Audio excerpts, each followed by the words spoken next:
നിയമസഭാ തെരഞ്ഞെടുപ്പിനെ അപേക്ഷിച്ച് ജില്ലയിൽ പോളിംഗ് ശതമാനം വർദ്ധിച്ചെങ്കിലും വോട്ട് ചെയ്തവരുടെ എണ്ണത്തിൽ ഇത്തവണ കുറവ് സംഭവിച്ചു. കഴിഞ്ഞ നിയമസഭാ തെരഞ്ഞെടുപ്പുമായി താരതമ്യം ചെയ്താൽ 17,069 പേരുടെ കുറവാണ് ഇത്തവണ ജില്ലയിൽ വോട്ട് ചെയ്തതിൽ വന്നിട്ടുള്ളത്.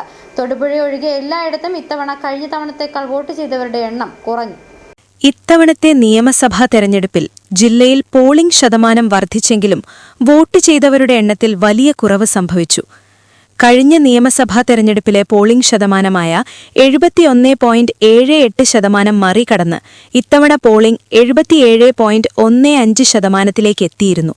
എന്നാൽ വോട്ട് ചെയ്തവരുടെ കാര്യത്തിൽ 17,069 പേരുടെ കുറവാണ് ഇത്തവണ ജില്ലയിലുണ്ടായിട്ടുള്ളത്.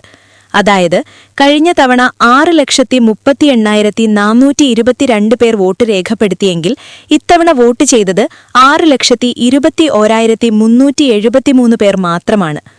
5 മണ്ഡലങ്ങളിൽ തൊടുപുഴയിലൊഴികെ എല്ലായിടത്തും കഴിഞ്ഞ തവണത്തേക്കാൾ വോട്ട് ചെയ്തവരുടെ എണ്ണം കുറഞ്ഞു. പോസ്റ്റൽ വോട്ടുകൾ കൂടി ചേർക്കുമ്പോൾ കണക്കിൽ വ്യത്യാസം വരാം. തൊടുപുഴ ഒഴികെയുള്ള ജില്ലയിലെ മണ്ഡലങ്ങളിൽ SIR വഴി 15,000-ന് മുകളിൽ വോട്ടർമാരുടെ കുറവ് ഇത്തവണ ഉണ്ടായിരുന്നു.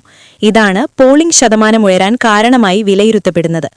കഴിഞ്ഞ തവണ ജില്ലയിലെ ആകെ വോട്ട് 8,89,425 ആയിരുന്നു. ഇത്തവണ അത് 8,54,227 കുറഞ്ഞു.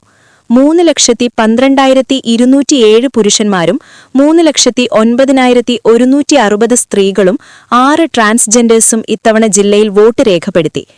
ദേവികുളം മണ്ഡലത്തിൽ കഴിഞ്ഞ തവണ 1,15,574 പേർ വോട്ട് ചെയ്തിരുന്നുവെങ്കിൽ ഇത്തവണ അത് 1,10,10,780 കുറഞ്ഞു. എന്നാൽ പോളിംഗ് ശതമാനം 68.34 നിന്നും 77.87 ഉയർന്നു. News desk, city vision.